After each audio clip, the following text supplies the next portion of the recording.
Hello, welcome ഗീതം. ഇടയ്ക്ക് ചെറിയ ബ്രേക്ക് വരാറുണ്ട്. സമയക്കുറവുകൊണ്ട് വീഡിയോസ് ചെയ്യാൻ കഴിയാതെ വരുന്നു. ഇടവേളകളിലോ അല്ലെങ്കിൽ കുറച്ച് സമയം കിട്ടുമ്പോഴാണ് ചെടികളുമായി ഒരു വീഡിയോ ചെയ്യുന്നത്.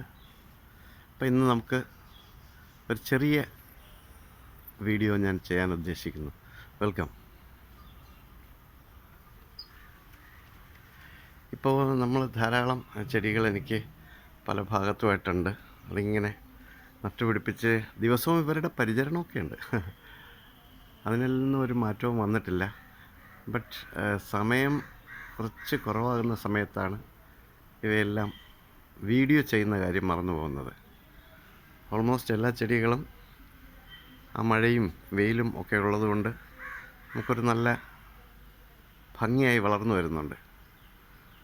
ഓക്കെ, മഴ വന്ന് പോകുമ്പോഴും മഴ ഉള്ള സമയത്തും നമ്മൾ ചെടികളുടെ പിന്നാലെ തന്നെ നടക്കേണ്ടി വരും. കാരണം അവയ്ക്ക് എപ്പോഴും നല്ല പരിചരണവും ശ്രദ്ധയും ആവശ്യമാണ്. ഞാനും അത് ചെയ്യാറുണ്ട്. ഇടയ്ക്കൊന്ന് ബ്രേക്ക് വരുന്നു എന്നുള്ളത് മടി വിചാരിക്കുന്ന ദിവസങ്ങളിലാണ്. ഇതെല്ലാം നേരത്തെ ഞാനിപ്പോൾ റീപോർട്ട് ചെയ്ത് വച്ചിരിക്കുന്ന കുറേ ആന്തൂറിയമാണ്. അതിലെല്ലാം ഇലകൾ വന്നു. അത് ഞാൻ മുമ്പൊരു വീഡിയോയിൽ നിങ്ങളെ കാണിച്ചായിരുന്നു. ഓക്കെ, അപ്പോൾ ഇന്ന് ഞാൻ വളരെ ചെറിയ ഒരു വീഡിയോയിലേക്കാണ് പോകുന്നത്. വേനൽക്കാലത്തും മഴക്കാലത്തും ഒരുപോലെ നമ്മൾ ശരിക്കും ചെടികളെ സംരക്ഷിക്കേണ്ടത് ആവശ്യമാണ്. ഇതെല്ലാം നമ്മൾ മഴക്കാലത്ത് നല്ലവണ്ണം സംരക്ഷിച്ചിരുന്നത് കൊണ്ടാണ് ഇവയെല്ലാം ഇങ്ങനെ നിൽക്കുന്നത്.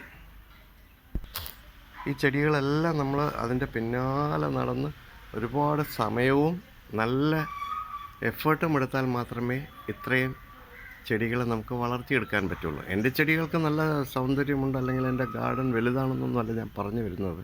ഞാൻ ഓർമ്മിപ്പിക്കുകയാണ്. മറന്നു പോയി കഴിഞ്ഞാൽ നമ്മൾ ആദ്യം ചെയ്തതെല്ലാം മറന്നു പോകും. അതോടുകൂടി നമ്മുടെ ചെടികളെല്ലാം ചീത്തയായിപ്പോവും. അപ്പം അങ്ങനെ ഒരു അവസ്ഥ ഉണ്ടാകാതിരിക്കേണ്ടെന്ന് വിചാരിച്ചിട്ടാണ് ഞാനത് പറയുന്നത്. ഓക്കെ, എനിക്കിഷ്ടമുള്ള കുറേ ചെടികളുണ്ടായിരുന്നു. അതിൽ ഒരു ചെടിയെ എനിക്ക് വളരെ ഇഷ്ടമായിരുന്നു. പല സ്ഥലത്തും അന്വേഷിച്ച് നടന്നു. എൻ്റെ കയ്യിൽ ഒരെണ്ണമേ ഉണ്ടായിരുന്നുള്ളൂ. അതെന്താണെന്ന് നിങ്ങൾക്ക് കാണിച്ചു തരാം. ഇതാണ് ആ ചെടി, അഡീനിയം പ്ലാന്റ്. അപ്പോൾ അഡീനിയം ഞാൻ എൻ്റെ കയ്യിലാകെയുള്ളത് ഈ ഒരെണ്ണമാണ്. ഇത് കുറേ നാളായിട്ട് നിൽക്കുന്നു, പൊക്കം വയ്ക്കുന്നുവെങ്കിലും ഫ്ലവറിങ് ഉണ്ടായിട്ടില്ല, അതുപോലെ ലീഫും ഉണ്ടായിട്ടില്ല. അപ്പോൾ ഞാനിനി അഡീനിയത്തിൻ്റെ പിന്നാലെ പോകാൻ തീരുമാനിച്ചു. അപ്പോൾ എൻ്റെ ഒരു ഫ്രണ്ട് എനിക്ക് കുറേ അഡീനിയത്തിൻ്റെ വിത്തുകൾ തന്നു. അതിനെ ഞാൻ ഇന്ന് പ്ലാന്റ് ചെയ്തു. ഇതെൻ്റെ കയ്യിൽ നേരത്തെ ഉള്ളത്. ഇതിനെ നമുക്കൊന്ന് റീപ്ലാന്റ് ചെയ്യാം, റീപോർട്ട് ചെയ്യാം. അപ്പോൾ അഡീനിയം വളർത്തുമ്പോൾ ശ്രദ്ധിക്കേണ്ട ഒരുപാട് കാര്യങ്ങളുണ്ടെന്ന് എനിക്ക് മനസ്സിലായി. അഡീനിയത്തിന് എപ്പോഴും നല്ല വെള്ളം വാർന്നു പോകുന്ന രീതിയിൽ വേണം അഡീനിയം നടാനായിട്ട്. വെള്ളം കെട്ടി നിൽക്കരുത്. പിന്നെ വളപ്രയോഗം ആവശ്യമാണ്. നമ്മൾ പെട്ടെന്ന് വിചാരിക്കുന്ന സമയത്ത് ഒരു പക്ഷേ ഈ അഡീനിയം വളർന്ന് നമുക്ക് പൂക്കളൊന്നും തന്നു എന്ന് വരില്ല. അതാണ് ഞാൻ മനസ്സിലാക്കിയത്. അപ്പം അതുകൊണ്ട് ഞാൻ ഇന്ന് അഡീനിയം വിത്തുകൾ നടാൻ പോകുന്നു. അതിനൊരു ഞാൻ മാർഗം പഠിച്ചു വെച്ചു. അത് നിങ്ങളിലേക്കും ഷെയർ ചെയ്യുന്നു. അറിയാമായിരിക്കും, എങ്കിലും ഞാൻ പഠിച്ച കാര്യം നിങ്ങളിലേക്കും കൂടി പറയുന്നു എന്ന് മാത്രം. ഓക്കെ, അഡീനിയം വിത്തുകൾ ഞാൻ നടുന്ന വിധം കാണിച്ചു തരാം. ഇത് അപ്പൂപ്പൻ താടികൾ കണ്ടിട്ടില്ലേ? അപ്പൂപ്പൻ താടികൾ നമ്മുടെയൊക്കെ ചെറുപ്പകാലത്ത് നമ്മളിങ്ങനെ ഈ ഓരോരോ അപ്പൂപ്പൻ താടികളെ എടുത്ത് പറത്തി ഇങ്ങനെ വിടുന്നത്. അതുപോലെ അപ്പൂപ്പൻ താടികൾ പോലെ ഇരിക്കുന്ന പറന്നു പോകുന്ന ഒരു തരം വിത്തുകളാണ് അഡീനിയത്തിനുണ്ടാകുന്നത്. ഓക്കെ, ഈ വിത്ത് എനിക്കെൻ്റെ ഒരു ഫ്രണ്ട് തന്നതാണ്. വളരെ താല്പര്യത്തോടു കൂടി എനിക്ക് തന്നത്. ഇതാണ് അഡീനിയത്തിൻ്റെ വിത്ത്. കണ്ടോ, ഇതിൻ്റെ മധ്യഭാഗത്താണ് ഈ വിത്തിരിക്കുന്നത്. കാണാമല്ലോ അല്ലേ? അപ്പോൾ അതിൽ നിന്നും ഞാൻ അതിനെയൊക്കെ ഈ തൂവലുകളെ, ഈ അപ്പൂപ്പൻ്റെ ഈ താടികളെയൊക്കെ ഒന്ന് ഞാൻ മാറ്റിയെടുത്തിട്ട് കുറച്ച് വിത്തുകളെ ലേശം വെള്ളത്തിലിട്ട് കുതിർത്തു. ഒരു പക്ഷേ പുതിയതാണെങ്കിൽ ഉടനെ നടാമെന്നാണ് പറയുന്നത്. ഇത് പഴക്കമുണ്ടോ എന്ന് എനിക്കറിയില്ല. അറിയാതെ ഞാൻ എന്തായാലും ലേശം വെള്ളത്തിൽ വെച്ച് നനച്ചു, കുതിർന്നിട്ടുണ്ട്. ഇതാണ് അഡീനിയം വിത്തുകൾ. ഓക്കെ, കണ്ടോ, വലിയൊരു ഗോതമ്പിൻ്റെ ഷേപ്പിലിരിക്കുകയാണ് ഇതെല്ലാം. ഓക്കെ, നല്ല വെള്ളം വാർന്നു പോകത്തക്ക രീതിയിൽ ഞാൻ ചാണകപ്പൊടിയും കുറച്ച് മണ്ണും മണലും ചേർത്ത ഒരു പോട്ടിംഗ് മിക്സ്ചർ ഒരു പഴയ ചട്ടി, ഇരുമ്പ് ചട്ടിയിൽ അതിൽ ആണ്, നല്ല വിസ്താരമുണ്ട്. അതിലേക്ക് നമ്മൾ നേരത്തെ ഞാൻ നനച്ച് കുതിർത്ത് വെച്ച അഡീനിയം വിത്തുകൾ നടാം.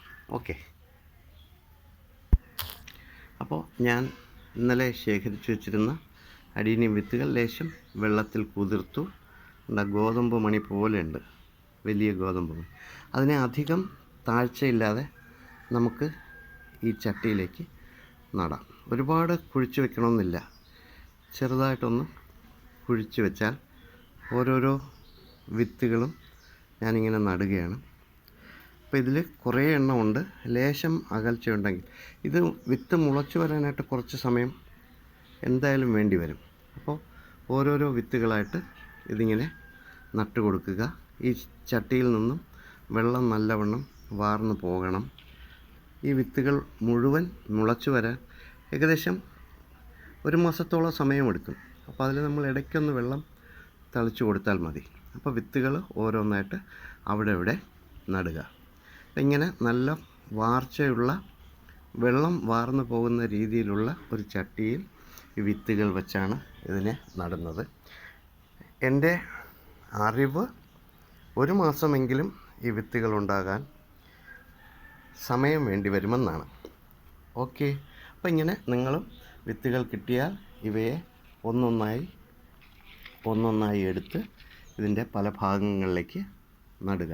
കണ്ടോ, അധികം കുഴിച്ചു വയ്ക്കണ്ട, ഇതിങ്ങനെ എല്ലാ ഭാഗത്തും നട്ടു വയ്ക്കുക. അപ്പോൾ എൻ്റെ ഫ്രണ്ട് എനിക്കിത് തരുമ്പോഴേ പറഞ്ഞു, വളരെ കെയർഫുള്ളായിട്ട് ഇത് സംരക്ഷിച്ചെടുക്കണം, എന്നിട്ട് അവരുടെ വീട്ടിൽ നിറയേണ്ടത്രേ.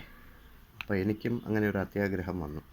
ഇനി അടുത്ത് അതുപോലെ എനിക്കുണ്ടായിരുന്ന ഒരു അഡീനിയം ഞാൻ നേരത്തെ വെച്ചതിൽ നിന്നും വ്യത്യസ്തമായി ഇന്ന് കുറച്ച് വെള്ളമൊക്കെ വാർന്നു പോകുന്ന രീതിയിൽ എൻ്റെ പഴയ അഡീനിയം കണ്ടോ, ഒരു വലിയ കിഴങ്ങിൻ്റെ രൂപത്തിലാണ് ഇതിൻ്റെ റൂട്ടുള്ളത്. സ്റ്റെമ്മ് മുകളിലേക്കുണ്ട്, ഇല കുറവാണ്. അപ്പോൾ ഇതിനെ ഞാൻ നല്ലവണ്ണം വെള്ളം വാർച്ചയുള്ള ഒരു ചട്ടിയിൽ തൊണ്ട് ചുറ്റുപാടുമൊക്കെ അടുക്കി, എന്നിട്ട് നമ്മൾ ഈ ഒരുക്കി വെച്ചിരിക്കുന്ന പോട്ടിംഗ് മിക്സ്ചർ ഇതിൽ ചേർത്തിട്ട് അധികം വെയിലില്ലാത്ത ഒരു സ്ഥലത്ത് തൽക്കാലം വെച്ച് നോക്കിയതിന് ശേഷം നമുക്ക് വെയിലുള്ള ഭാഗത്തേക്ക് ഇതിനെ മാറ്റി വയ്ക്കാം. ഇങ്ങനെയാണ് അഡീനിയം പുതിയതായി നമ്മൾ കിട്ടിയാൽ റീപോർട്ട് ചെയ്യേണ്ട വിധം. വെള്ളം കെട്ടി നിൽക്കാൻ പാടില്ല, പക്ഷേ വളം വേണമെന്നാണ് എൻ്റെ അറിവ്. അപ്പം ഞാൻ ഇതിൽ കുറച്ച് ഒരു മിക്സഡ് വളം ചേർക്കുന്നുണ്ട്. അതിന് ഞാൻ വളം വാങ്ങി വെച്ചിട്ടുണ്ട്. അതെന്തായാലും ഇതിൽ ഒരല്പം വേരുകളൊക്കെ മുളച്ച് ഇതിനൊരു പുഷ്ടി വരുമ്പോൾ നമുക്കങ്ങനെ ചെയ്യാം. അപ്പോൾ ഒരു നേരത്തെ ഉണ്ടായിരുന്ന ഒരു അഡീനിയത്തിനെ ഞാൻ റീപോർട്ട് ചെയ്തു. എൻ്റെ കയ്യിൽ എന്തെങ്കിലും തെറ്റുകൾ വന്നിട്ടുണ്ടെങ്കിൽ ചൂണ്ടിക്കാണിക്കുക, ഒരു വിഷമവുമില്ല.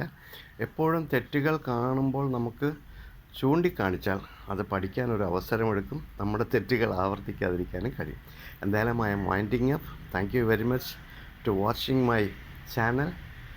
Please support me. അടുത്ത മറ്റൊരു വീഡിയോയുമായി നമുക്കിനി ഒരു അവസരത്തിൽ കാണാം. Thank U.